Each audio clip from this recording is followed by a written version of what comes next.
How we doing tonight, everybody? I've seen this film twice today, and I'm still processing. How are you guys doing so far? I love it. I love it. First of all, I've been a big fan of this gentleman before he became a filmmaker. It's a beautiful thing to actually be here, not just to have. Oh, thank you. Not just to have this conversation with him, but to actually watch him in this stage in life, watching his transition to this place.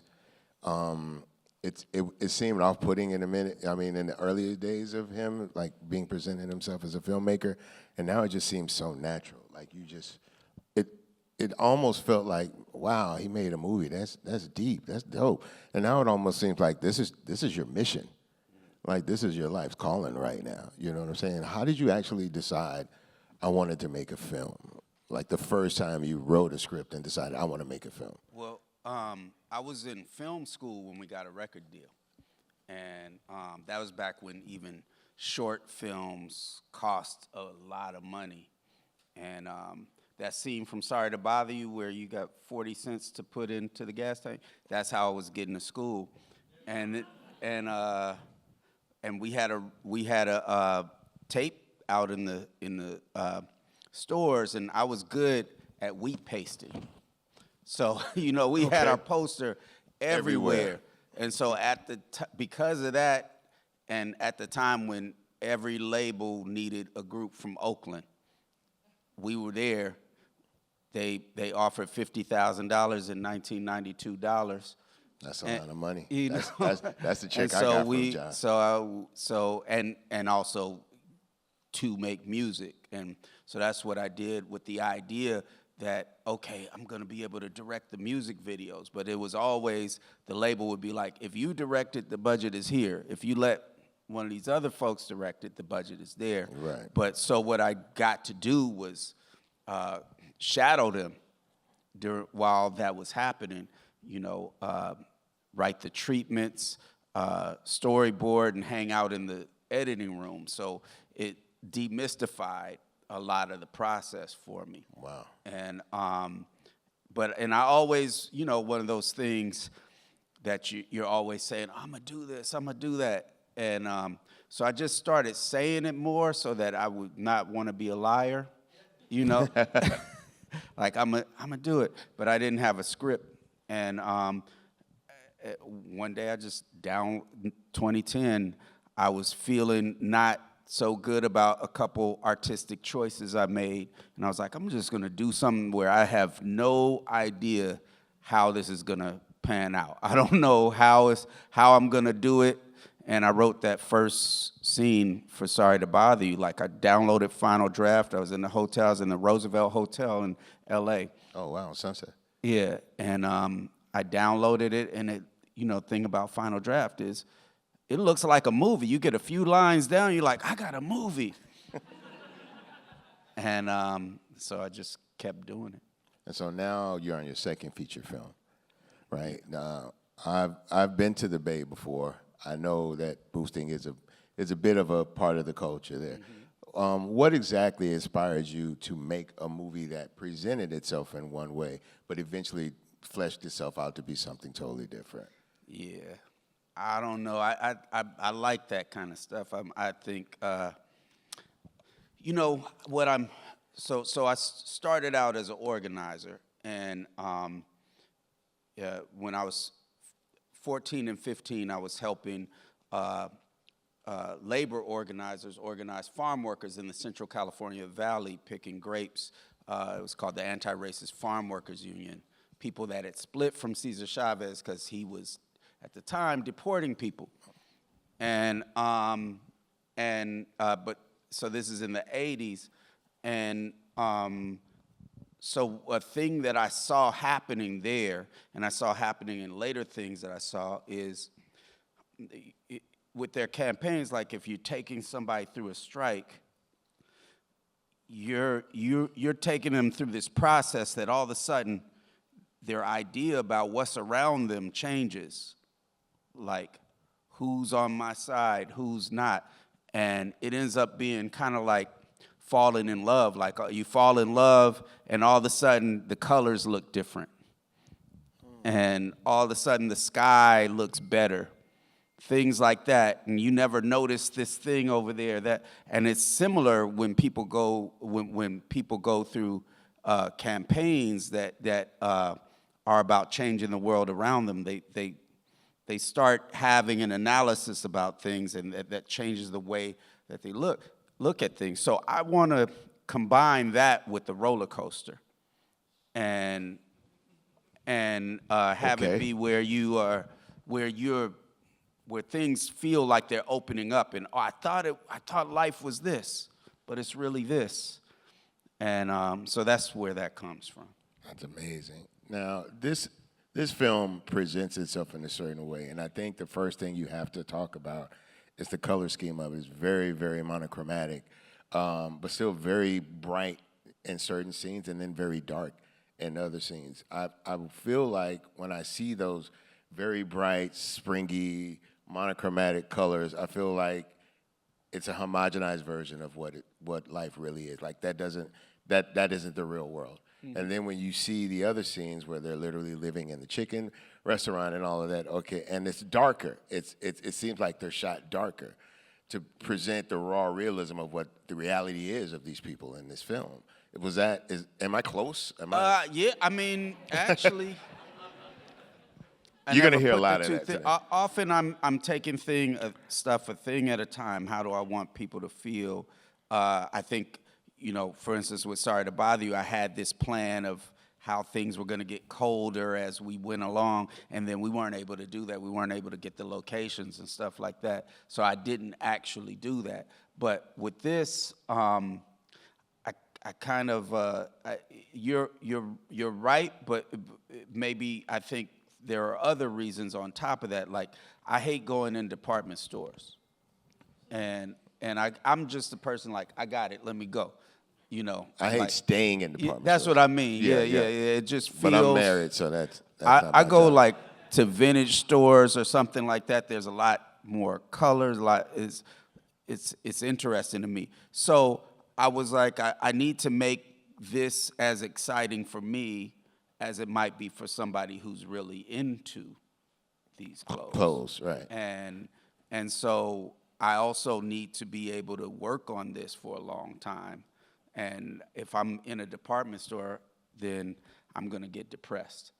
And and so I needed to, often I'm trying to make the viewer feel the emotion that the characters are having. And I'm using, obviously there's acting, there's story, there's dialogue, but I'm also using some of the visual techniques to do that. Now, you're primarily a young, newer filmmaker, as far as the business. I'm young. Well, that's what I say. I'm young in the burger business. I'm old in the rap business, but I'm very young in the burger business. Yeah. Yes, sir. You have put together an amazing cast, right? Some of them we've seen more than often. Yes, please give it up. Some of them we've seen more than often. Some of them are maybe new to us. But on your second film, you have my finger's broken, so it goes a little different. You have 3 Oscar-nominated actors. How does someone approach these people with a film and just say, look, I probably can't pay you what you cost. I probably can't, you know what I'm saying? Like, I'm almost certain that, we can't cover your fee. Your fee's more than the budget of this film. But I really want you to be in this film. How does that process even, like, how do you get Demi Moore on the phone? I guess that, to me, that's the biggest pull, and the timing couldn't have been more perfect, right? She just had a great year last year, and I think she's going to have another great year with this film, because this is as different of a Demi Moore and is the typical Demi Moore, right? Okay. But what I mean by that is, okay, all right, I just want to. Again, I'm still processing this film, right? But how does one, like, have a conversation with someone like that? It's the script, I put a lot into the script. I write a script where I want it to be a good read. It's not just a blueprint for what the movie will be. It's a thing by itself. And I do that just in case the movie doesn't get made. Then You turn it into a book. Yeah. That's what we did with Sorry to Bother You in the first place. Yeah, so I'll have jokes in the scene descriptions that aren't making it into the movie, but they're just for the reader, things like that. And so starting with that, I also I have a playlist of the score, and I'm like, you got to play this on loop. While you're writing or after the script? Well, both, but when I'm sending the script out, I'm like, you need to listen to this playlist while you read it. This is the score, but it goes with that. So those are basically communicating the vision. And then, honestly, it was Sorry to Bother You. So I can imagine. So everybody wants to do something that one feels like it means something, feels like it's doing something different than what other films are doing. So it has all of those going for it, and yeah, that's where it goes. You know, it's you have to get to them sometimes when there's no money involved. You know, you have to get around agents and things like that. And get to them directly. Because, yeah, people might have things. But, you know, Keke, I just DM'd on Instagram. Really? Yeah. And I was like, you want to read a script? She was like, yeah, send it to me. And, you know, of course, I knew LaKeith. I actually cast LaKeith as that character before I wrote the script. Really? Like, I had the character. I was like, I know, you know, like, I'll have things, and they're, like, waiting in the bullpen for different movies. Like, does this, you know, there's certain characters that didn't make it into this movie that like, I'm like, oh, what would this character do if it's like Dungeons and Dragons or something, right? Like, what would this character do if they encountered this, and what would that tell us? And so, yeah, I described the character to LaKeith. I was like, I don't know if this will be the lead of a movie. I don't know if I'm putting it in a TV show, whatever. And he was like, down. He didn't remember it, though. He didn't remember agreeing. And you know, I think the way he is, he trusts me. But I'm always like, did you read the script? Did you read the script? And he's like, yeah, man, I read it. And then, like a couple days before we were going to shoot, I got a text being, man, you crazy. And I'm like, oh, you just read the script. And of course, the incomparable Don Cheadle is in this movie as Dr. Jack. And I hear that Don Cheadle loves to play in character, not just in tone, but he loves to play dress up. Was that kind of part of his idea to make Dr. Jack look like that? It was, I think he was at first concerned, like it's not a big part in the movie. And I think even his team was like, are you going to do something, you know, but again, what also plays with that is it's like stone soup. We already got all these ingredients, so then it makes it easier. But we were talking, and, you know, so we get into conversations that are not about the film. I think we were arguing about AI. And and there's a dude named Jaron Lanier, and that I like some of the stuff he says. So I sent him this YouTube clip, and he was like, that's me. He was like, that's Dr. Jack, that's what I'm wearing. Set that up, you know, and then he was in.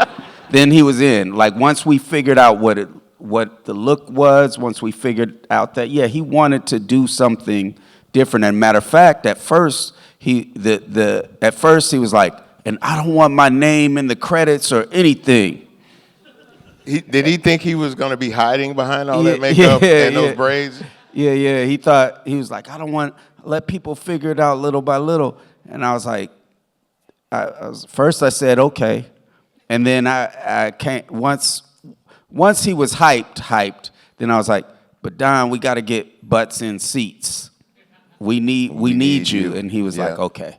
Yeah. And it's crazy because as Dr. Jack initially in the film, he sounds nothing like Don Cheadle. Yeah. And then and I don't want to keep jumping around on this film, forgive me, but when the suit scene is revealed, right, and they're turning, like, you can clearly hear that's Don Cheadle's lunch voice, right? That's not the work voice. That's his everyday voice. And I was like, okay, now we're getting somewhere.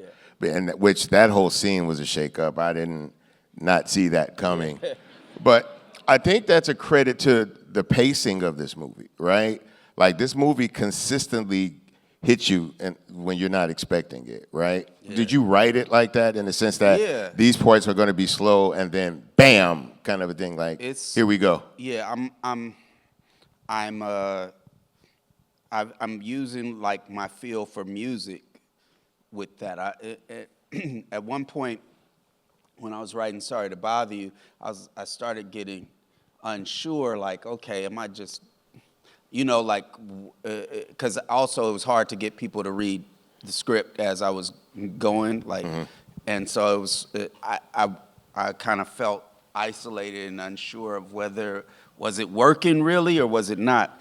And there's this dude, Walter Murch, who he invented the term sound designer. He was like with Coppola and George Lucas and all those folks. And there's a book called The Conversations that's with him and Michael Ondaatje. And in it, he's talking about, I'm going to try to get this story down shorter, but in it, he's talking about how some inventions come and culture isn't ready for it. And only certain inventions where the culture already was ready for it does it turn out, like Aztecs had the wheel, but they just used it as a toy, right? Things like that. And Edison thought that film wasn't going to be the thing, that it was just going to be a novelty.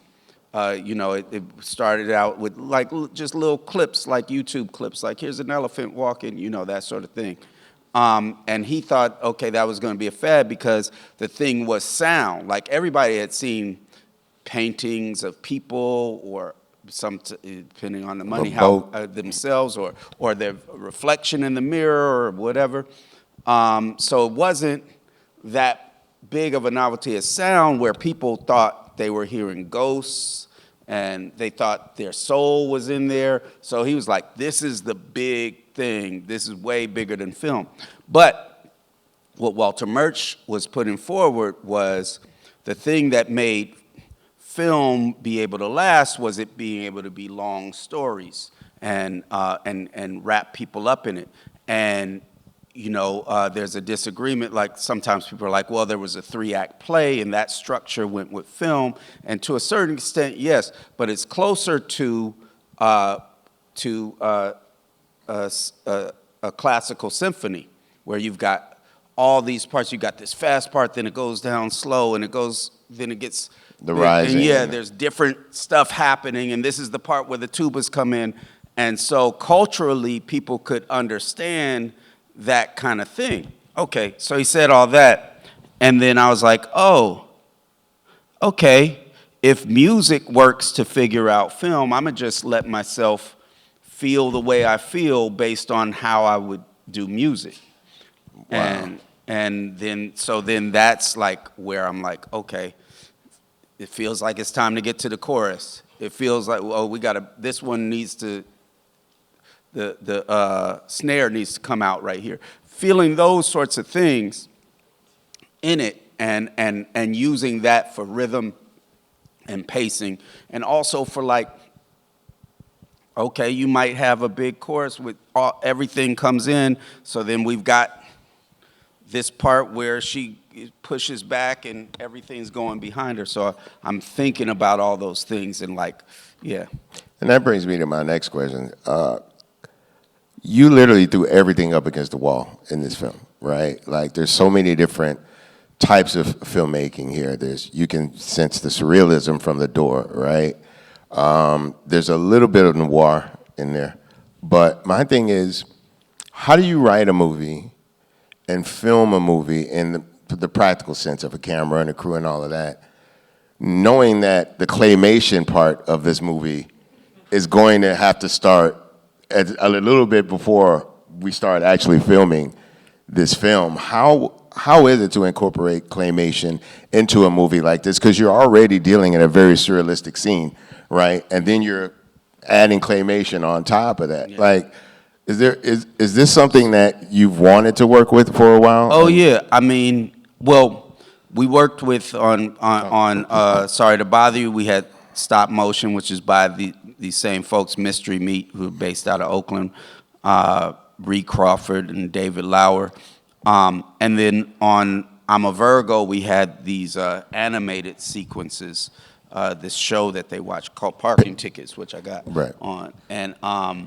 And they did that as well. So sometimes I'm trying to figure out whether, can I work with friends on this? You know, like, who do I want to do a guest verse, you know, or something like that, you know, that sort of thing, or what do I, yeah. And so I'm a fan of like Ray Harryhausen, things like that. So I knew I wanted to have these characters move in stop motion. There was a question at one point, I thought maybe we were gonna have the bodies be stop motion, but then have real heads faces with makeup. Yeah, because I was, at first I was concerned about you know, whether we could get all the phonemes, like when they're talking. But yeah, then we changed that. Also, you see the makeup, and it's 6 of one, half dozen of the other anyway, because you know, like it pushes out fatter than somebody would be without skin. So yeah, we're going through all of those things, and I don't know. I think it's just like, yeah, just like in music, you might actually take a little thing out that people don't notice, like, oh, that other thing came out to make some space for that. But we shot the plates before we shot the room that they're in where they get revealed. We shot that before they started. We had to. And then we shot miniatures separate. So that's the other thing, is like, originally we were just gonna do Inside the Mall as a miniature. And then the crazy dudes that do the miniatures, Chris and Gene Warren, Blind Beagle, they were just, we were gonna shoot the rest of it, try to shoot it on the street. And at that point, for the same amount, I was like, oh, we could just do one shot and then we do this, and you know, and it was willing down to that much for Chase. And then Chris was like, hey man, we got buildings over here. We can just put it on a hill. We can blah blah blah, you know. And I mean, but there was no just, because it took a long time to shoot the miniature stuff, and then we had to shoot the stop motion separately and comp that in. That's crazy. So about how long did it take to get everything done? Like principal. So the principal photography was altogether 45 days, but that was split up with, or 42 days. Yeah, that's split up with 35 on one, and then we stopped and did the miniatures so that we could then, because then then we shot 7 more days of principal so we could put the actors onto the miniatures in a volume stage. So anyone that follows you knows that you are definitely against capitalism, right? And that's always, and I think that's something that we'll probably see in a majority of your films, for the most part. I mean, it's kind of the reason that I'm doing stuff, and it's, you know, it's that I think that, you know, we talk about democracy a lot, you know, on the media, and what that is and what that means. And for me, I think a real democracy should have to do with power, right? Should extend power. You're not just electing representatives. So I want to see a world in which the people democratically control the wealth that we create with our labor. And that would be power. And, there's obviously, right now, we got folks saying, oh, we're not committing genocide in this country, but we're about to commit genocide in this next country tomorrow. And where they know that they can say it because they want us to know we can't do shit about it. And the truth is we can't do shit about it until we make a movement that can affect their power. And that's kind of what I'm trying to put here at the end of the movie, is a movement that could start to do that could a mass militant radical labor movement that could use the withholding of labor as a strategy and tactic to affect policy. And so that's what I'm putting for, that's what I think is needed. And that's also the passion that keeps me going. And you see that narrative shift, like, of course, it starts with the Velvet Gang, and, they're boosting stores, and Corvette has this dream. She wants to be a designer. She kind of meets her idol, and like they say, don't meet your heroes, right? Like, I don't think you could have met a worse hero than Christy Smith, right? And so now it's like, okay, now we're going to fight the system. And so they're fighting the system, and then they realize the system has been feeding off of them the whole time. And so now their thing is, we don't want to just steal clothes. We want to wreck shit. Like, we just want to shut shit down. And they're on that path, and then they meet in Hugh. Yeah. And that becomes, to me, like the shift in the narrative, right? And even the shift in what they believe they thought their wants or needs were. Exactly. Yeah. And actually, I don't think they're fighting the system before that, but I think what we see with Corvette is she's trying to fight loneliness, and she's trying to have a connection in the world. And I think, I think that so much of what a movement that could build power for folks is something that is also fighting loneliness. It's where people are working together and where they don't feel like they're just only in this struggle alone, where they feel like it's other people that have their back. And but I'm sorry, but so I think, yeah, they're on that path. It's a similar thing to I want them to figure out what the story is as we're figuring out what. Absolutely, and I think the story is basically that I don't think we put much thought into how our clothing is produced as long as it's readily available. I think that's a big part of what I got out of this film. I'm not sure, and I know there's a lot of different themes in this film. There's a lot of very interesting scenes in this film. Many of them butt naked. But I think it's injecting laughter, right, to kind of prepare you for some hard truths. So there's always that moment where it's like, oh, wow, this is bananas. And then it gets steeped kind of in reality, And I think that doesn't seem like that's a very easy skill to pull off in the film. I started off, like, when I started thinking about, like, what am I doing when I'm writing these things? And I figured out that it's very similar to writing lyrics. Like, often, like, when people be like, oh, that's a bar, it'll be like, because you're connecting two things that people didn't think about that were connected. Like, there's this thing right here, but that's logically connected to all these things that then logically connects to this, but you're just saying these two things together, and people are like, oh, shit. Yeah. Right? For sure. And so I've had those days. Yeah. I've had those days. I think if we're talking about bars, for me, the bar in this movie, and it comes, I would say, probably in the middle of the third act during the fashion show, and it's when Christie's assistant says, people don't want to be art, people want to be artists. And I think that was what Christy was missing about people like Corvette and their dreams coming true. And I think she'd gotten so far away of, remembering when she wanted to be something. But I think because she was more of a mathematician, that her end goal was monetary at some point, right? Like there's a formula she has that if I could present this to these people in this way, I can get rich. And she had apparently had reached that point, in the movie.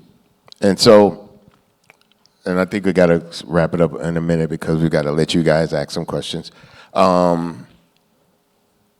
know this could be very convoluted, but what did you essentially want people to get out of this movie? Yeah, I want people to feel like it's possible to change the world. And I want people to, I'm hoping it inspires people to join organizations, join campaigns, organize on the job where they live. I'm hoping that it leads to that, and in the same way that Corvette sees sees that she has a, that there is a connection in making something together. Like when you make stuff with you're in a group. You were in a group, like when you make stuff together, there's something that just comes from that's different than just being together. No, because I think you learn each other's sensitivities, right? You learn how we react to things.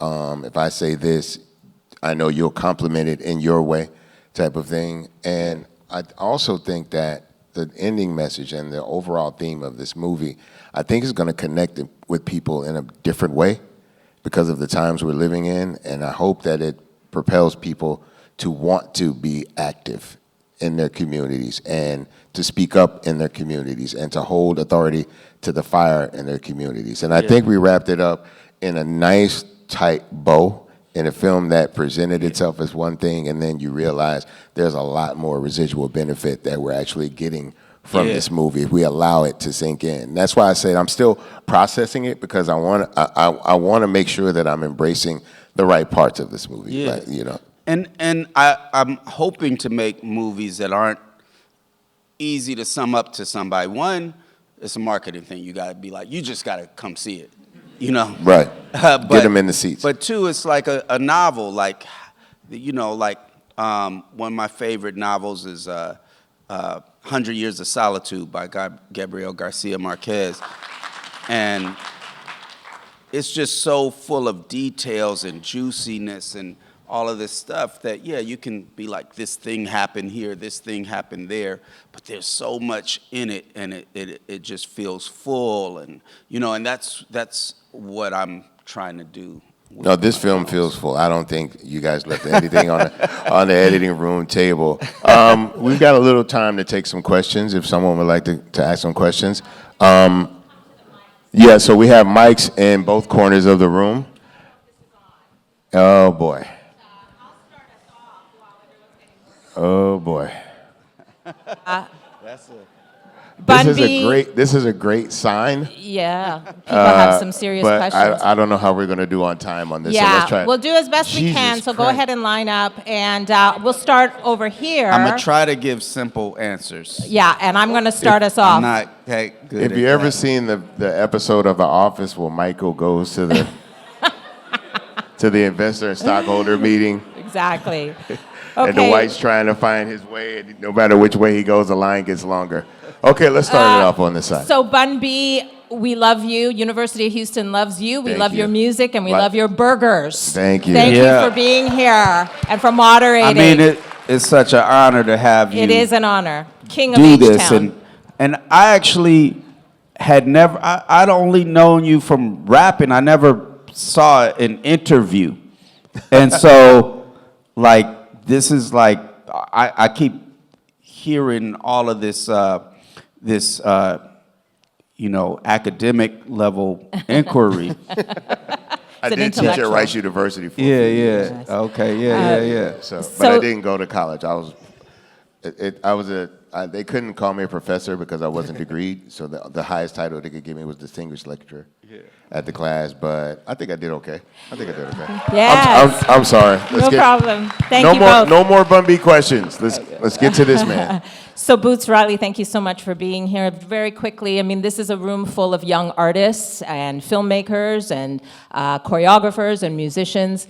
In your opinion, what is the role of film and media today in the process of social justice? You are a social justice warrior, you're an Oakland native. What do you feel is the role of this work today and for young people coming up? Thank you. All right.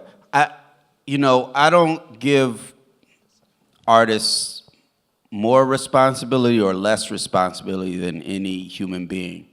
I think it's our job to make a better world. It's our job to make a world in which most of the world isn't being exploited by a tiny percentage of the world, right? And so it's not special because you're an artist that's what you should do. It's just, as a human being, we have a lot of work to do. We have to get organized. So if you're in film and media, I can't tell you what you because it starts from something before you're doing film and media. But what I say for every artist is that you have to have something you're more passionate about than the art itself. I don't care whether that's stuff that I'm talking about or whether it's lust, love, whatever it is. You got to have something that you want to say that's going to guide the aesthetic. It could be anything. It could be I'm the rawest or whatever. That is what's going to guide everything about what you do. Now, separately, that's more as an artist. That's like advice to this is how you're going to make some good art.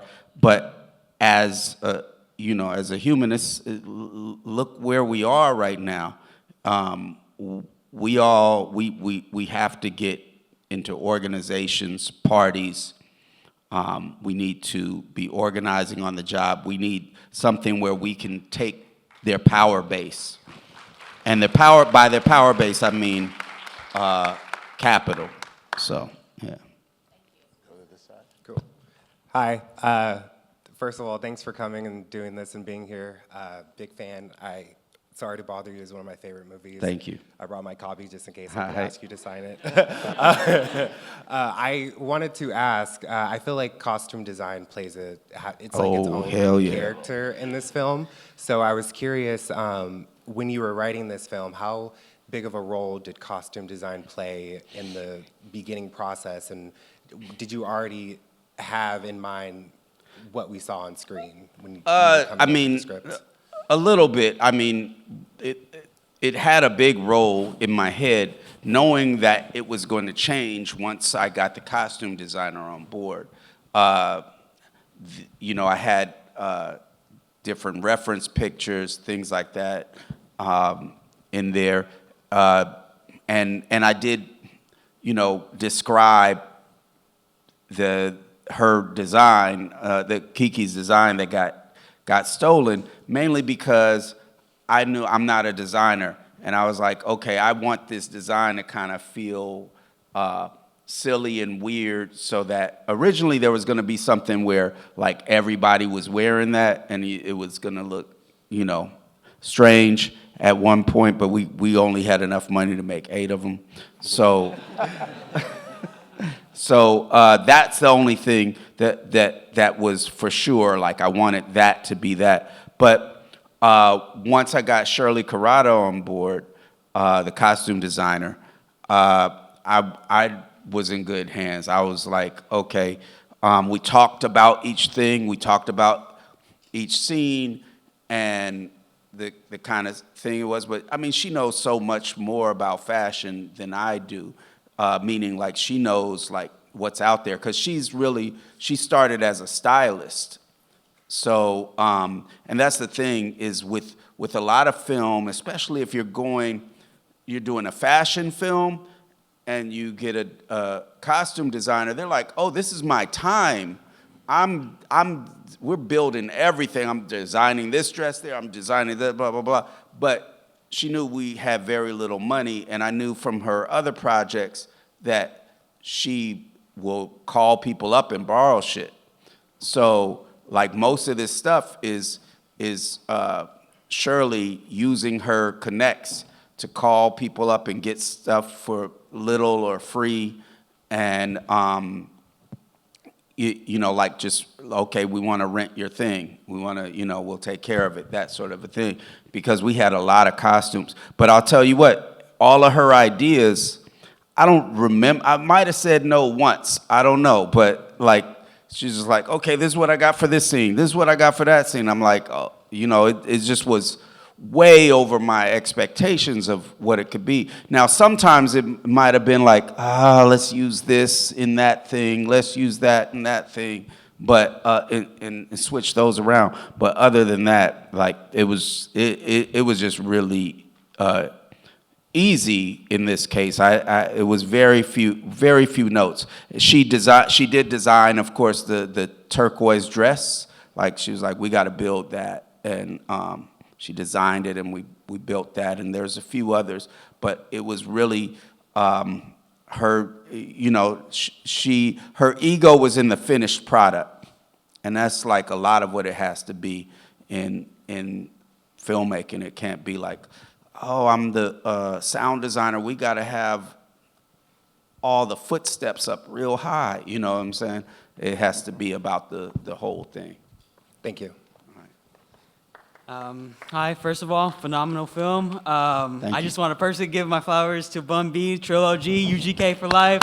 You asked amazing questions. But my question about the film, I could tell there was a lot of slapstick elements when it came to, you know, the physical comedy, the tilted tower, the whole Fortnite reference, the whole chase scene. So I want to ask you personally, were there any direct inspirations in terms of, you know, finding, you know, ways to bring these slapstick elements to life? I felt the Buster Keaton vibe for sure. Oh, yeah, definitely. Buster Especially Keaton. in the ending scene. Huh? Especially in the chase scene, in the Oh, ending yeah, of the yeah. chase scene. Buster Keaton, Charlie Chaplin, Jerry Lewis, Looney Tunes. Yeah, a lot of times as I was explaining stuff, because some of the methods we use for design and how we would shoot it are purposely much jankier than you'd have. And I would always say, this is going to be a janky movie, right? Because I feel like now Marvel and CGI is all smoothed over so much to where you barely even know. And I always say, like, you could have a CGI skyscraper stand up, walk over, and take a shit, and it wouldn't be amazing. And that should be amazing, right? You know, we had all that, but a lot of times people be like, what? It's just gonna be this, and how is that gonna? I'm like, look, this is a live action cartoon. Just remember that. And so, yeah. Thank you. Thank you. Hello, hi, my name is Anissa. I'm a huge fan of The Coup. Head of State is one of my favorite songs. Hi. Yes. On that same album, you have the song, of course, I Love Boosters. How early did you have this movie planned out in your head? Was it when you were originally writing the song, or? So in order to make Sorry to Bother You, 2010s, The Coup is touring. We're, you know, basically touring a lot, collecting a lot of pennies to stack them up. And at one point I had to be like, I'm gonna get this movie done. And so I had to not take tours. And that is risky, because the more time you go in between, the more promoters are like, how many people can you bring? Blah, blah, blah, and then the money goes down. And we tour with the full band. So I took that risk, It also, and I never was, really financially on top or anything, but really at that point things went much harder financially. So when we shot Sorry to Bother You, I was squatting the house, all that kind of stuff. And the whole time I'm like, this is going to be the talk of Sundance. Look at how much these other films are selling at Sundance. So all the people that I owe money to or all that sort of stuff, I'm like, don't worry. Getting this in Sundance is going to be this big thing. We got it to Sundance. Somebody leaked the budget, and so we got exactly the amount that investors put into it, which was $4 million. And so it was the talk of Sundance, all these headlines. It sold to Annapurna, but I was broke still and couldn't. I was like, okay, I'm gonna have to get a job. And then WME was like, and I don't have any skills. I've been doing this for like 30 years. Like, what am I going to, I got to build up again from, and so WME was like, if you got ideas, we can help you sell them. And so my immediate thing was 13-foot tall black man who lives in Oakland. And I'm they had looking to sell for that. contradictions. And so then I was like, I love boosters. I wanted to do a world but that was 2018. Started writing it at the end of 2018, beginning of 2019. The original concept for me was just boosters find a teleporter. That's kind of how I sold. And a lot of times I'll go back to how I pitch it, because how I pitch it are these beats that, like, I get something that gets a response, right? And then you're like, okay, these are the story beats, because when I say it, it like feels like a beat. And so I wrote that. I wrote, a bunch of pages, and I was like, I sent it to Jermaine Fowler, who was who plays a young bass dude in this, and he's in Sorry to Bother You, and he's a comedian, and I'm like, just like, I think this is funny. Is this funny? And he was like, yeah, it's funny. But I got bored with it. And I put it down, and I wrote the rest of I'm a Virgo, and then wrote my 2 next films. And then I started getting this idea, because I was like, well, in science fiction, they really have affected culture in a big way. And in ways that we don't even think about. We don't even connect it to science fiction. So for instance, there's no such thing as time. There's only right now. Everything before it is just us remembering it. Everything that's about to happen is just us imagining it, or whatever. There's only right now. There's no such thing as time. That's scientific fact. Empirically proven. There's nothing else but right now. But when I say it, I sound like a hippie.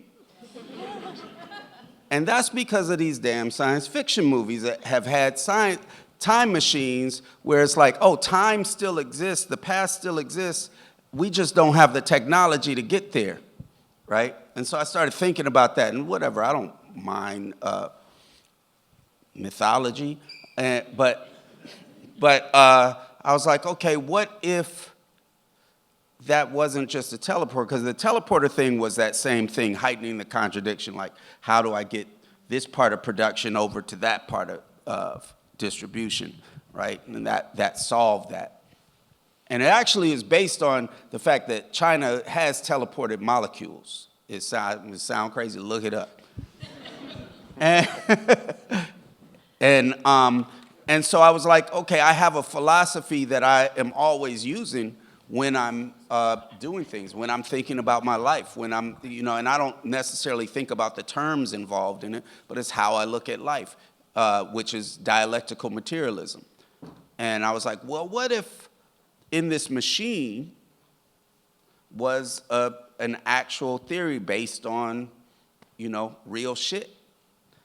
And so then when in my head I put it in the machine, then I started getting excited about it again, because it also is like me discovering, like, oh, this is what this story is about. This is what this is about. And then they're discovering the device, and they are going up the spiral as I am doing. And, but I already was applying that to the way that I write anyway. So that happened. But I finished writing it in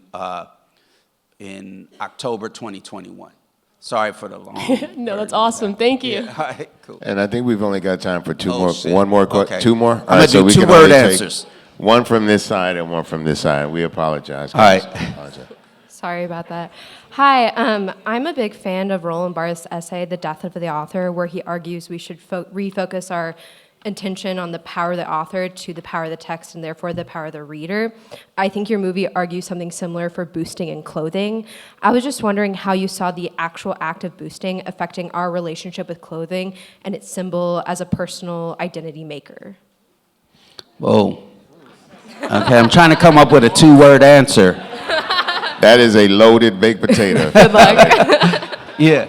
Well, I'm trying to remember all of it, but I think here's the thing: is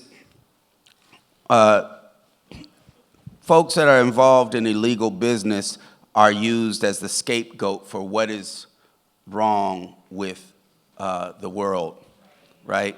And part of the reason for that is because they want to put out the idea that poverty is only caused by the bad ideas of those who are impoverished, right? Where in reality, just the way it's set up, you have to have a certain amount of unemployment for capitalism to exist. Sorry for folks who have seen I'm a Virgo, because this is in there, and doing that sort of play of where they're acting like capitalism does not create poverty, does not necessitate poverty, because it does. You have to have it in order to have wages where they need to be, where they need them to be.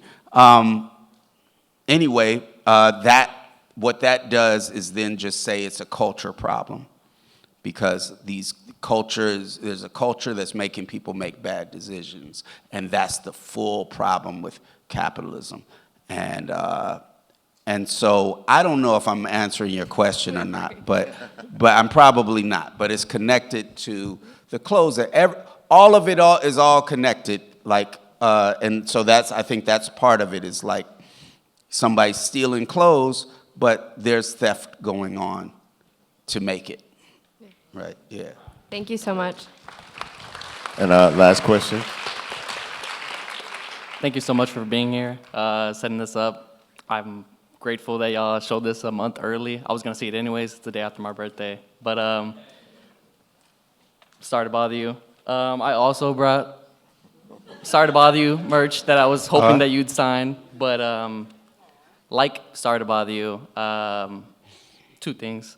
LaKeith Stanfield, I'm sure you pitched the first page and it says, oh, okay, like I'm with Keke Palmer, I'm with Tessa Thompson, and then later on, like, what the fuck?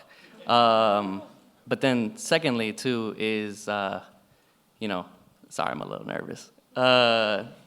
Like Armie Hammer's character as well as Demi Moore's character, they're, they both sell labor, but Demi Moore, Armie Hammer, he sells like, slavery. He sells it like you buy in and he sells your labor back to you. I mean, and you become a slave, right? And then Demi Moore also does that, but also the image. They're selling the image back to you. And I was just wondering, like, I wanted to pick your brain on that. I just found it interesting between these two characters where they're very alike. And sorry. I mean, if you just want to get technical with it, I mean, Demi Moore uses labor, and the thing that we get is actually a product of labor. A big part of the movie is things aren't just made of things, they're made of people's time, right? And so she, she's selling things that are made of labor, just like everything that exists under capitalism. I think Armie Hammer, the difference was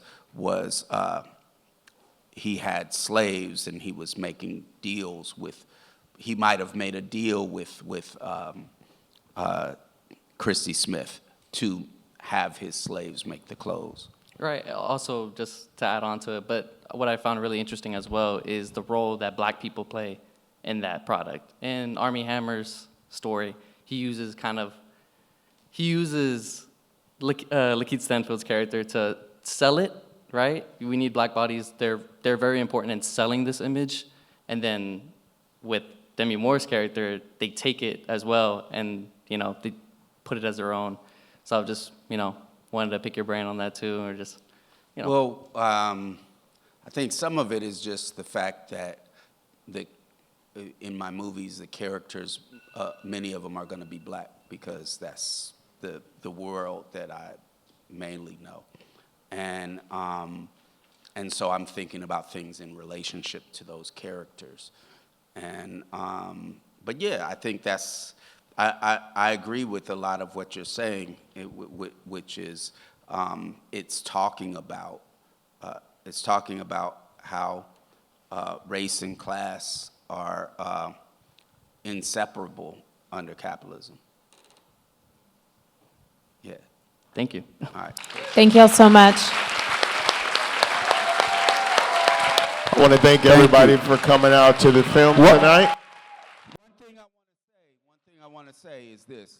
Okay, I know it's distributed by Neon, and they're like the hot indie distributor right now, and it seems like they might have it all together.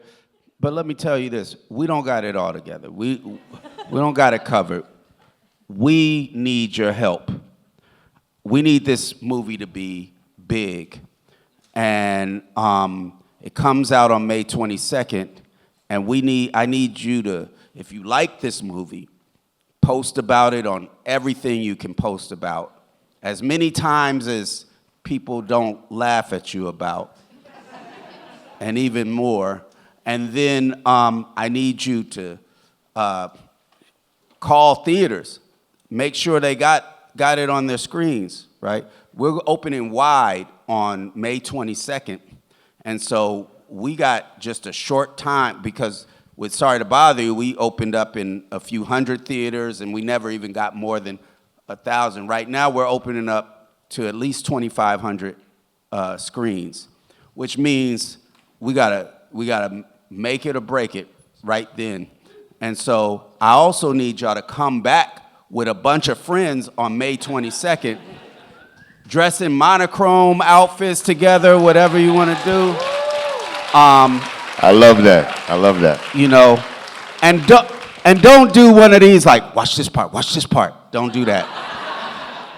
Don't like turn at them right when the thing is about to happen. Wait till after it happens and then do that. The last thing I'm gonna say is I need to take a picture with y'all. Can we get a round of applause for writer, director, producer, hip-hop legend, man of the people, Boots Riley? Give it up for Bun B, UGK. I told y'all about that.